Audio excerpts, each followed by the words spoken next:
आइए दर्शकों, एक बार फिर मैं जाबिर शाह और आप देख रहे हैं अब तक न्यूज़ चैनल।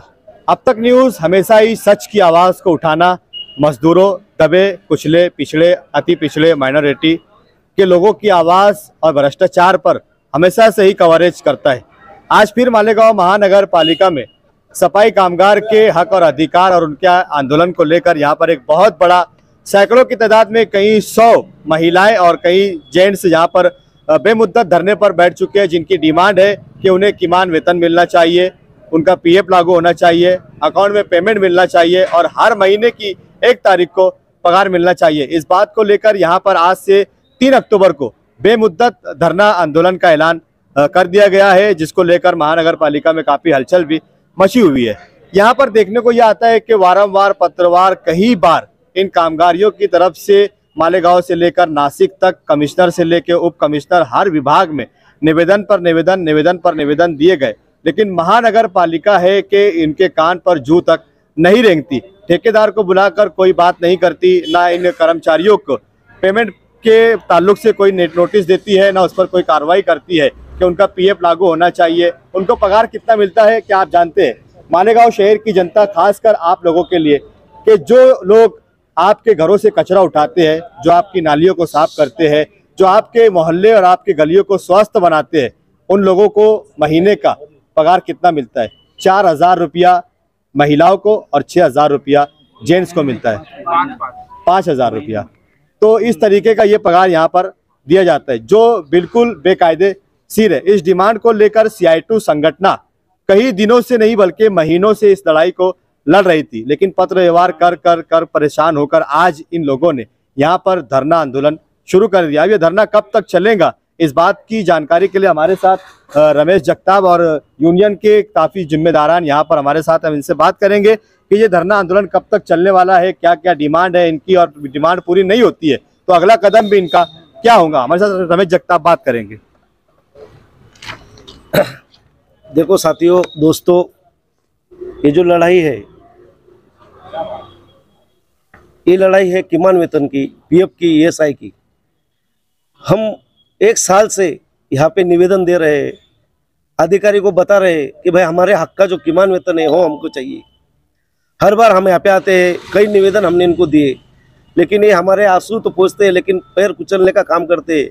और ये गेंडे के कातड़ी के जितने अधिकारी है उनको थोड़े ऊ से सू तक नहीं होती, और वो हम ऐसे आंदोलन को तोड़ फोड़ कर ठेके से कई सालों से काम कर रहे हैं। हमारे जो कर्मचारी है ये 10-10 साल से, 12-12 साल से यहाँ पे साफ सफाई का काम करते हैं।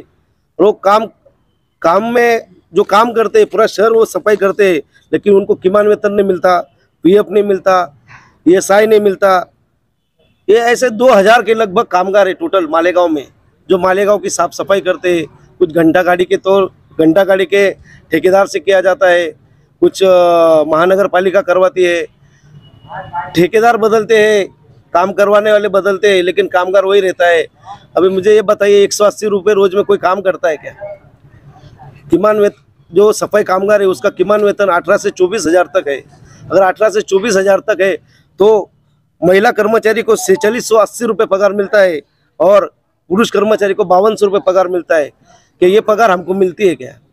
जो बोनस कितना मिलता है? बोनस तो दिया ही गया नहीं, कई सालों से उनको बोनस का भी मालूम नहीं है। महानगर पालिका के ऊपर कोई एक्शन, उन पर कोई कार्रवाई नहीं करते। उनका हिस्सा वाटा रहता है, वो क्या करते हैं हमको पता नहीं है। हर बार वो कामगारों को चूतिया बना रहे, सालों से चूतिया बना रहे। ठेकेदार लेके आते, कोई ना कोई आदमी लेके आते, उनसे पगार करवाते, 180 रुपये रोज देते। 26 दिन का अगर काम करते हैं हमारे महिला और पुरुष, तो उसमें भी 2-3 दिन वो पगार बांटने वाला कर लेता है, कुछ निकाल लेता है और दादागिरी करता है। इस बात को लेकर CI2 संगठन कोर्ट भी गई है। इस बात को लेके 64 लोग कोर्ट में गए हैं। क्या निर्णय, मतलब कोर्ट पर क्या चल रहा है? तो कोर्ट में जो दावा है वो दाखिल है, उस पर अभी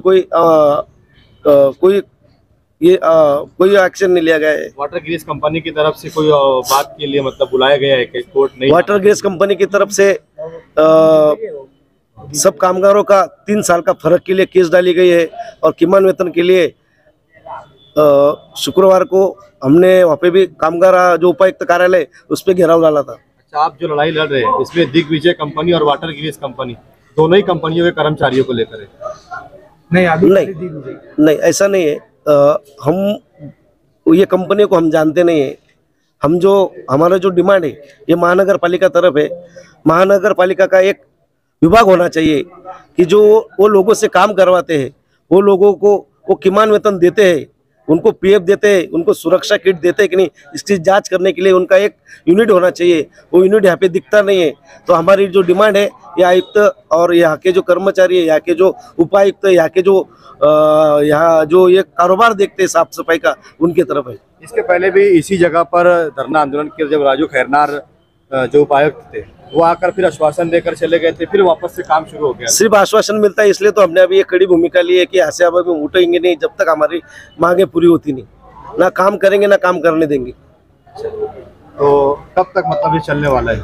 ये जब तक हमारा यहाँ पे हमको किमान वेतन नहीं मिलता, हमारा विजय नहीं होता, तब तक ये चलने वाला है। इसको लेकर कमिश्नर से कोई बातचीत? कमिश्नर तो हर बार भाग जाते हैं। हमारे नेता जो डॉक्टर डीएल कराड़, वो भी यहाँ पे 2 बार निवेदन देने आए थे, लेकिन कमिश्नर उनको देख के भाग जाता है। और इसके पहले जो कमिश्नर थे उनकी क्या भूमिका थी? इससे पहले जो कमिश्नर थे, जब वो मानधन से इनको खारिज किया गया था, तो उस टाइम वो कमिश्नर की भूमिका थी कि भाई ये सब लोगों को हम काम देंगे। इस पर कोई अमल? कुछ अमल नहीं होता। वो बोलते वो पिछली बातें भूल जाओ, फिर नवा वीडियो फिर नवा राज। ये नवा भिड़ो नवा राज चलता है। तो ये थी जानकारी के मतलब नया जाल लाए पुराने खिलाड़ी कि हर बार कैसे गरीबों को लूटा जाए, उनके साथ शोषण कैसे किया जाए और उद्योगपतियों को और उद्योगपति कैसे बनाया जाए, अमीरों को अमीर कैसे करना। यही पॉलिसी पूरे देश भर में काम कर रही है, जिससे उद्योगपति और उद्योगपति हो जा रहे, गरीब और गरीब हो जा रहा है। पिछड़ा अति पिछड़ा वर्ग, मुस्लिम माइनॉरिटी हो, दलित हो, आदिवासी कास्ट हो या कोई भी कामगार वर्ग हो, असंगठित कामगार संगठन में जितने भी लोग काम करने वाले लोग हैं, सबका शोषण इसी प्रकार से किया जा रहा है। कोई भी कामगार तरक्की नहीं कर सकता, एक अच्छा घर नहीं बना सकता, एक अच्छी बेटी की शादी नहीं कर सकता, अपने बच्चों को अच्छी स्कूलों में महंगी तालीम नहीं दे सकता, क्योंकि वो इतना कमा ही नहीं पा रहा कि वो 2 वक्त की रोटी खा सके। तो देश को सोचना चाहिए, देश की सरकार को सोचना चाहिए, देश के प्रधानमंत्री को सोचना चाहिए और जिस जिस विभागों में इस बात को लेकर समस्याएं हैं, वहाँ के शासकीय अधिकारियों को इसके ऊपर तुरंत कोई ना कोई कार्रवाई कर शासन को इसका पत्र देना चाहिए और कामगारों के हक में एक अच्छा निर्णय लेना चाहिए। हम अब तक न्यूज़ की ओर से मांग करेंगे मालेगांव शहर महानगर पालिका के कमिश्नर साहब के कि इस धरने आंदोलन में वो खुद दखल दे और जल्द से जल्द इस आंदोलन का निवारण निकाल कर उनको हक और इंसाफ दिलाए। आप देखते रहिए अब तक न्यूज़। मैं जाबिर शाह, जय हिंद।